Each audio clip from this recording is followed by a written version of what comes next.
Yo! Stop your grinning and drop your linen. We've got PTR patch notes. Hello, my friend. Stay a while and listen. What's going on, guys? It's Filthy and I'm back with another video. Just finished streaming for the day and we've got some PTR patch notes, which is amazing. Been waiting for these for absolutely ages, so super stoked. PTRs can start on the 1st of October. Had a look through this season theme. Definite thumbs up. It's looking pretty good. Got some set balance changes, which is good. We've got a new item in the game. We've got quite a few changes, quite a lot to go through, so super excited. Just before we start, do come by the Twitch stream. We're obviously going to smash PTR as much as we can, make as many builds, as many guides as we can, so thanks to everyone who has shown up lately. Yeah, and come check me out, come say hey. But let's just jump in. I will copy this link in the description for you, so if you want to come read this blog yourself, by all means you absolutely can do. Now, PTR is going to be 2 weeks. That's a little surprising. I think this will get extended. There is absolutely no chance we're going to get all this stuff tested in 2 weeks, particularly when we learn how the PTR is structured. But it's going to start on the 1st of October, and it doesn't actually say like what it's called, but I think it's going to be the Season of Shadows, which obviously fits with the WoW Shadowland expansion, which is coming in October as well. Now, PTR will start Thursday, 1st of October, and we're getting 2 stages. So first stage, we get the new legendary item, we get all the kind of set item changes and all that kind of stuff. So it's basically, look, this is the balance, this is how the game is going to look without a season theme. And then a week later, on my birthday, happy birthday me, yay, we're going to get the season theme added. So that is a bit mad because the season theme is going to be significant, and I think a week to test all of these things with the season theme is nowhere near going to be enough. So I would not be surprised if this goes up, but in theory it's going to last from the 4th, Jesus, I can't read, 1st of October till the 15th, and yeah, we'll see what we can do. Usual stuff, increased legendary drops, more blood shards, dank meme, all that kind of stuff. Now, interestingly, they basically said there are 3 things that they really want us to get stuck into. So first is Wizard with Etch Sigil and Hydra. Now, we did play the Hydra on the stream on Hardcore. You know, it's fairly fun, the Hydras as it is, but it definitely needs some love, and it is certainly getting it this patch, so it's quite nice. Crusader Steed Charge build as well. Now, it's been a long time since I've played LON Bomb or Akan, you know, Thorns, you know, most stuff down with the Steed Charge. We do use the Steed Charge in AoV. Again, you know, it's got a pretty big buff, so that's quite exciting. And then finally, Witch Doctor Crazy Chicken build. So basically, the patch revolves pretty much around Wizard, Crusader, and Witch Doctor. Now, it's not the only thing. There are some other bits in there, but this is the main focus of what they want to get on. So these are the 3 things that we need to be expecting to look at. So, seasons, the shadows, they are moving, and they seem animated. So basically what's going to happen is the theme is going to be called the Shadows of the Past. When we activate a shrine or pylon, we'll spawn a shadow clone next to us, and this clone will have one of 3 randomly predetermined builds. The clone's power will scale with us, so obviously the higher we go, the better the clone is, and will last for 1 minute or until we die. See below for the various pre-made builds. So the clone will basically work like in the Diablo boss fight. You fight yourself, a shadow clone, and there's also that item in the I think it's the amulet, Haunt of Vaxo or Vex or something like that, that will do a shadow clone. So it's going to be that. It's going to last for 1 minute, and it's going to have a predetermined build. So there are 3 flavors, you know, 1, 2, 3 for each class. So, you know, whether you're playing as a Witch Doctor, Wizard, Barbarian, whatever it is, and you've got these 6 predetermined skills with runes on. So obviously there won't be any items, I don't think.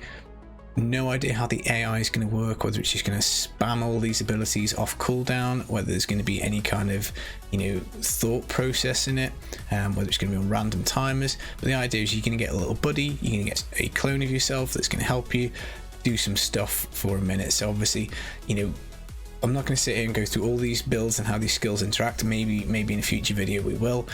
But it's going to be quite interesting to know which one of these is going to do the most damage. So, like, you know, Necro obviously is kind of my main class.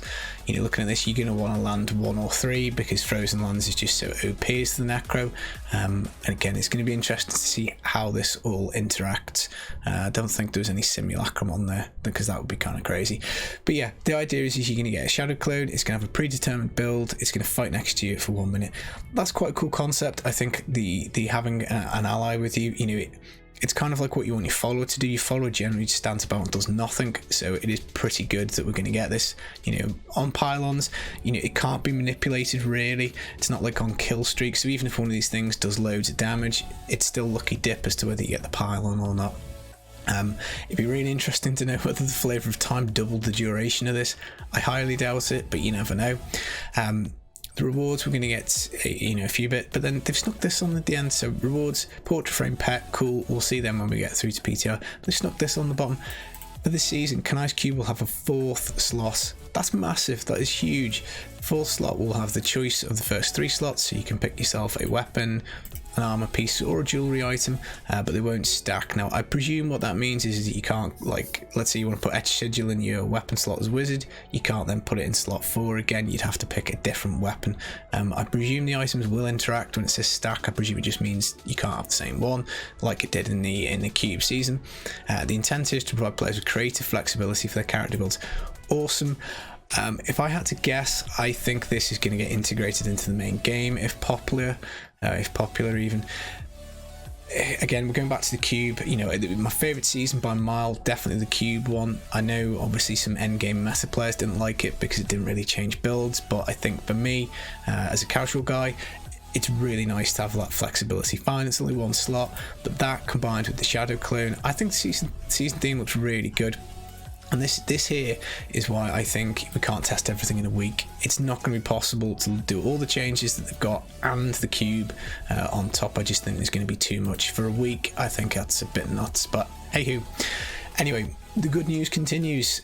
We speculated on stream a lot about the Hadrix gifts. It will be the brand new set, so as things stand, Horde of the 90 Savages, not the best bar build, it's fairly powerful, definitely GR 100 plus capable with about 800,000 Paragons, so it's fairly strong. Get yourself in a group as an RGK with it as well. Aegis of Valor, currently the Sada's top build. That might well change given some of the item changes we've got below, but the speed farm for this is going to be even better when we look through the item changes. So at the moment, currently the best Sada build and maybe some scope to improve some of it. Gears of Dreadlands, obviously if you've dropped by the stream, you've seen me play this quite a bit. Definitely the most powerful build in the game for my money at the moment. No nerfs for it, so it will be just as strong. Super strong start for the Demon Hunter, which is crackers. Patterns of Justice, again, I like a lot. It's in a pretty good spot. Obviously revolves around Tempest Rush, nice move speed, pretty good. Masquerade of the Burning Carnival, which is the new Necro set. There is a kind of buff for this for the back door. I can speed farm like 90s, 95s, with my scrubby level, and some people have done some pretty crazy stuff with this set already, and as I say, there's a fairly decent buff in here for it. Mundanugu's Regalia. This is the top Witch Doctor build. Again, maybe it'll change with the patch notes once we get onto PTR, but still really good set. And then Typhon's Veil, well, obviously they've given us the heads up this is getting buffed, so again, all of these will be pretty strong. It's nice that we're going to get these extra sets added, so if you've missed out on them, you've never played them, really good time to come in. This is a really nice change here. Stone Gauntlets will drop for every class. Used to be the case they only dropped on strength classes, so Barb and Sada. Brilliant that they will be available to everyone, so I don't have to go off and go on my way if I do roll a Necro, which I normally do, to go find these. And this one I didn't see coming at all. Paragon Gold Find bonus, that's gone. We're going to get Pickup Radius instead. Definitely a good change. I think Pickup Radius is more helpful than Gold Find. We do need gold from Power and Rifts, but yeah, Pickup Radius definitely is better. And we come to the item changes now. This is the new item that we talked about. Thank God, finally. We waited forever for this. It is a set of Necromancer braces. Or at least I'm pretty sure it's braces. Gelminder's Marrow Guards. So Bone Spears cast from Simulacrums deal 4 to 500% extra damage. That's pretty big. As I said, we could do like 90-95 with the new set fairly comfortably for speeds. You've just slapped a 400-500% modifier on them. That's going to be 100 plus speed farm, which is crackers. DJ's done some really interesting stuff with the bone spear and the area damage mechanics and just how crazy that can get. Wolfcar even cleared 120, I think, a week into the season with it. So, the new Necro set with this juice is going to be pretty strong. It's hit like an absolute truck. So, really excited to test that. That's going to be pretty good. Ivory Tower. This is like the shield that it's got the blocking mechanic that the Sada, so you use it with Heaven's Fury, which is which is just going to get buffed through the absolute roof. So multiple blocks will now scale the damage. Farts of Heaven up to 2.5 times damage. So again, another slot in the cube. You can stick this in, you can keep all your other shotgun stuff, so that's going to be quite interesting to test. Mantle of Channeling is going back to how it was, which is brilliant. So at the moment, the current version of the item, you've got a 1 second delay before you get any damage increase and damage reduction increase. That's gone. Brilliant for Whirlwind Barb. You know, occasionally you would use this item, so pretty nice. Etch Sigil, this is a big change here. Basically, they're going to strip it. So while channeling, basically one of the skills is normal. Energy Twister damage is increased by 200 and 250, and you also cast Energy Twister every second. So you used to cast every single, you know, spender that you had, or a spender at random, and now it's just Energy Twister. So that's quite good. We've got a brand new build for Wizard. It is going to be the Energy Twister. So if you can use that sigil, you're limiting yourself to the Twister. So that's pretty good. Fragment of Destiny, signature spells attack 50% damage and deal triple damage. So that's pretty good. So fast 50% attack speed, triple damage. We also get these spectral buff stacks. When we use a signature spell, Hydras will deal up to 30% damage for each stack, max 10 stacks, so 300% damage on the Hydra. Now obviously you will be able to use this and the Unstable Scepter, so that's like another pretty decent sized, you know, damage mod that we've got on the Hydra now, which is pretty good. Valketh's Rebuke, Energy Twister now travels in a straight line and deals up to 400% damage. Obviously that goes with the Etch Sigil, and Energy Twister or Twisters is going to be a build, so that's pretty good. Winter Flurry is now going to buff Hydra damage, so we still get the Frost Nova effect, but we now get a 150% damage buff to Hydra. You have to have Blizzard on. I like that, that's quite cool. It's, you know, you've got to use a particular skill interaction to do it, so you cast the Blizzard and the Hydras will hit a little bit harder. So obviously you used to take Etch Sigil on Hydras, presumably it'll now be Winter Flurry and you'll be getting Blizzard in. Wizard Spike, performing an attack, has a 25% chance to throw a Frozen Orb, so it's like 1 in 4 you're going to get yourself a Frozen Orb, and you're also going to increase its damage by a bunch as well, 350%, so that's pretty nice. And then we move on to the set changes. So DMO, 6-piece bonus, 8.5 to 12.5k. I really don't think this is enough. I mean, like, I haven't played DMO for, God, 2-3 years, just because, you know, it just hasn't really been a thing. A 50% damage increase, I'm not sure it's going to cut it, but we'll have to see how it interacts with all these stuff above, so maybe, but that's basically got a buff. Typhon's Veil, we've gone from 1300 to 2000%. Now, the way that set works is based on Hydra heads. You can have 10 Hydra heads, so that is a 13,000% up to 20k damage increase, so kind of 50-60%, something like that. You know, it definitely needs it, but obviously with these other Hydra set changes as well, maybe this will now be the top Wizard build. Again, we'll have to see. Nervold's Fever, Nervold's Fervor. God, I can't read. This got me really excited, this one. So you normally get a double damage mod after you use the Steed Charge. This is going to go up to 400%. Now, this is wonderful for the Aegis of Valor and for the speed build that goes with it, where you use the lightning that comes down and like Fist of Heavens. That's going to get a pretty big increase. You're going to maybe be able to do LON Bomb. You're maybe going to be able to use a Khan below, which obviously has got a bit of an increase, and use those two things together to make some kind of, I don't know, maybe Thorn Steed Charge build, something like that. So a Khan, again, 1500 to 2000%. I'm not sure that's enough. That's about 30%, 33%. A Khan is okay at the moment, but I would have thought it needed a little bit more juice than that. Roland's Legacy, again, similarly, we're going from 13,000 on the Sweepsader up to 17.5k. You know, it is a buff, but 50%-ish worth of damage. I probably would have thought it should have been higher, or maybe one of the supporting items should have been buffed, but again, we'll just have to sort of see. Secret of the Light, 6-piece, again, 12k up to 15k. It's not a massive increase, it's about, again, 25%, something like that. You know, I mean, Hammers, Sweepsader, they're strongish builds, but they're nowhere near top tier, so I would have liked to see a little bit more juice. Belt of the Trove, this is quite interesting. This is the belt that like casts bombardment for us at random for free. We're now going to get 500% increased damage on that, so again, maybe that factors back into the Akan and back into the Nervold's Fervor, so maybe those three stuff together will give us a bombardment build, which would be good. And then Mortal Drama, again, we're going to get we get the bombardment impacts anyway. We're just going to get more damage. So again, we're going to have some kind of like return of it probably won't be thorns, but it'll be bombardment. So that'll be quite cool. That's a good skill. Looking forward to doing that. Manajuma's Way, so this is the carving knife and chicken. We're going to go from 400% damage to 2000. Great change, big change. Angry Chicken is a speed build. It was really good for like T10, T12. I think there was one season we could get it kind of T13ish, but this is pretty big increase. This is kind of nice. Hopefully speaking, we'll get some speed chicken going again, because it's a lot of fun to play chicken. It's so fast. Spirit of Arakir, we're getting a double damage mod roughly. We're going from 9k damage up to 17.5.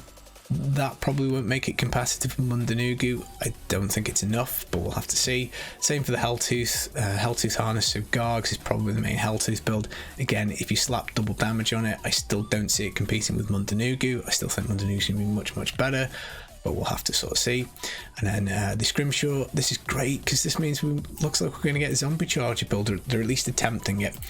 So we get a mana cost reduction of 75% on the zombie chargers, so we can spam them out, which is great. And they get a damage mod of 6 to 7 times. So again, zombie charger, it could be the season, guys. It could be. Inner's Mantra, we're getting a slight buff here, 750 to 950%. Whether this will bring Inner's Wave of Light up to some Wuku, probably not. I think it probably needs a little bit more. Again, we'll just kind of have to see. Shenlong Spirits, so the set fist weapons for the monk are going from 200% up to 350%. That's a decent-ish damage increase. We did see these make an appearance with Tempest Rush in the Open Cube season. A pretty toxic build. You had to pretty much time everything completely right and perfect. So maybe that'll come back. I don't really know. But again, if you're talking about trying to get like Generator Monk going, that's not enough damage. You need more. But we'll have to see. And then Gundo Gear, looks like it's going to change. Exploding Palm is now dealing 100% increased damage. Yeah, I'm not too sure about that. And same for Blade of the Tribes. This doesn't look terribly different. Warcry and Threatening Shout cause Avalanche and Earthquake, and they both deal 200%. So I don't know, maybe this was lower, maybe it only juiced up Earthquake and not Avalanche. I can't quite remember. But Leapquake, I used to love Leapquake, so again, maybe if it's looking like they're trying to buff that, then maybe that's something. And that is pretty much the extent of the changes. So we've got how to participate, how to copy your character, and then that is pretty much all she wrote. Now, how do I feel about this? Season theme, yeah, really happy with this. I'd say that looks like a really interesting concept. The cube, the extra power is going to be huge. I think that's going to add a crackers amount of juice. Like take Necro for example. It's an extra multiplier. You're going to be able to stick an extra weapon in, and it will be pretty good. Maybe not as powerful as the Open Cube, but for some classes there will be some combinations that will be pretty bonkers strong. So this has me really excited, and as I say, if it does make it into the main game, maybe it will. I don't know, maybe they've got no intention of that. It's just me getting excited, and this is a cool concept. Again, we don't know how useful this will be. We will have to test it. We'll have to sort of see how it is. It might mean, let's say these are powerful, it might mean that every push now you have to have a pylon to kill the Rift Guardian, which top end of the game would be a bit because it's adding more RNG onto pushes. But I think for your average kind of casual player, if this does a bunch of damage and helps you out, pylons become even more important. It means speed drifting may well be even more fun because you might pick up some cool abilities. As I say, like Necro, if you start getting extra Land of the Dead cycles for free, that could be pretty cool. So season theme, yeah, really, really good. Item changes, yeah, Necro Brace is amazing. Some of these changes look quite good. Mantle of Channeling being fixed, Etch Sigil being changed, so I think are probably good. The fix that we had previously probably wasn't great. And then look, it's a Seda heavy patch, it's a Witch Doctor heavy patch, and it's a Wizard heavy patch. Nothing for Barb, that's a crying shame, particularly with the starting set for the Barb being the Savage set. Where are we? Savage set, have I missed it? It's down here. Yeah, we're gonna get the 90 Savages, so perfect time to buff it. It does need a bit of love. It's not quite strong enough, so nothing for Bar, which is a bit of a bummer. Not too much for Monk, not too much for Demon Hunter, and Necro other than the braces, not really much. No Necro set love. But look, this game is moving in the right direction. This is a good set of changes. You know, I don't think anybody expected them to fix every set in the game on one patch cycle. Let's hope that we can test this stuff and maybe get some of these numbers moved up a little bit higher so that we can get some of these builds more in line with everything else. But really excited for PTR, 1st of October. We're going to obviously play it as much as we can, loads to test in just a week before the season theme is turned on, and then we're going to have to roll a seasonal character and just try and crunch as much as we can for as long as PTR is on. So guys, do come over to Twitch, come say hello, come check me out whilst I'm streaming the PTR. Other than that, let me know what you think. Is this a good patch? Are you happy with the season theme? Are you happy with the balance changes? Yeah, let me know. Cool, I'll leave you to your weekend. I hope it's a good one. I'll see you real soon. Take it easy, guys. Peace.